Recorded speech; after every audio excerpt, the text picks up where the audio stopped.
Israel की रक्षा सेना का कहना है कि हाल ही में हुई इजराइल और फिलिस्तीन के बीच गाजा पट्टी पर हुई लड़ाई में कम से कम 50 लोग मर गए हैं।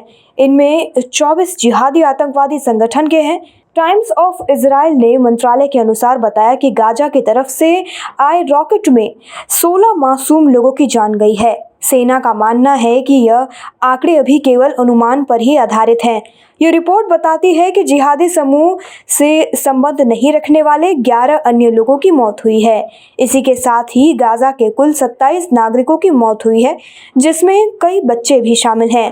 टाइम्स ऑफ इजराइल ने इजराइल के रक्षा मंत्रालय की तरफ से ये बताया है। दिल्ली के मुख्यमंत्री अरविंद केजरीवाल ने मुफ्त बिजली, पानी और इलाज के मुद्दे को लेकर बीजेपी पर हमला बोला है। दुनिया में 9 ऐसे देश हैं जहां स्वास्थ्य सुविधाएं पूरी तरह मुफ्त हैं। 16 देश ऐसे हैं जहां बेरोजगारी भत्ता दिया जाता है। आज आज़ादी के 75 वर्ष हो गए हैं और हम लोगों को मुफ्त बिजली और पानी और शिक्षा और स्वास्थ्य की सुविधाएं नहीं दे पा रहे हैं, ऐसा अरविंद केजरीवाल का कहना है। अरविंद केजरीवाल ने आगे कहा, जो लोग इसे रेवड़ी कल्चर और मुफ्त की संस्कृति कहते हैं वो असली गद्दार हैं।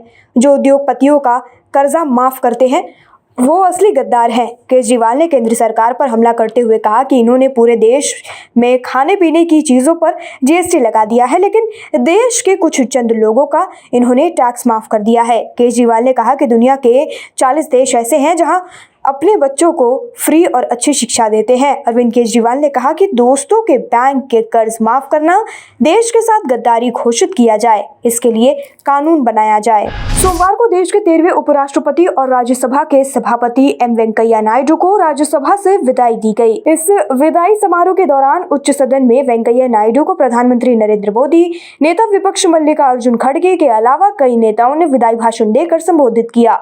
लेकिन जो कहानी आज टीएमसी सांसद डेरेक ओब्रायन ने बताई वो सुनकर खुद वेंकैया नायडू भी भावुक हो गए। आइए आपको बताते हैं कि डेरेक ओब्रायन ने वेंकैया नायडू को कौन सी कहानी सुनाई। उस कहानी में ऐसा क्या था जिसको सुनकर वेंकैया नायडू अपने आंसुओं को नहीं रोक पाए। डेरेक ओब्रायन ने विदाई भाषण में एक पुराने समय की कहानी कही, जब लोगों को संपन्नता को उनके घरों में होने वाले बैलों की जोड़ी से किया जाता था। डेरेक ओब्रायन ने बताया कि एक समय ऐसा भी था जब किसी के यहाँ अगर बैलों की जोड़ी होती थी तो वो काफी संपन्न लोगों में गिने जाते थे। कांग्रेस के पूर्व अध्यक्ष राहुल गांधी ने भारत छोड़ो आंदोलन की वर्षगांठ पर सोमवार को कहा कि मौजूदा तानाशाह सरकार के खिलाफ और देश की रक्षा के लिए एक और करो या मरो जैसे आंदोलन की जरूरत है। उन्होंने यह भी कहा कि तानाशाही, महंगाई और बेरोजगारी को भारत छोड़ना ही होगा। कांग्रेस नेता ने एक फेसबुक पोस्ट में कहा कि इतिहास का वो पन्ना जिसे कभी भुलाया नहीं जा सकता। भारत छोड़ो आंदोलन 8 अगस्त 1942 को मुंबई से शुरू हुए इस आंदोलन ने अंग्रेजों की नींद उड़ा दी थी। अगस्त की उस शाम को मुंबई के गोवालिया टैंक मैदान में लोगों ने जुटना शुरू कर दिया। गांधी जी ने करो या मरो का नारा दिया और बस हिंदुस्तान में अंग्रेजी हुकूमत का आखिरी अध्याय शुरू हो गया। नोएडा के ग्रैंड ओमेक्स सोसाइटी में एक महिला के साथ बदसलूकी करने वाला कथित बीजेपी नेता श्रीकांत त्यागी अभी फरार चल रहा है। यूपी से लेकर उत्तराखंड तक उसकी तलाशी की जा रही है। पुलिस द्वारा 7 टीमें बनाई गई हैं।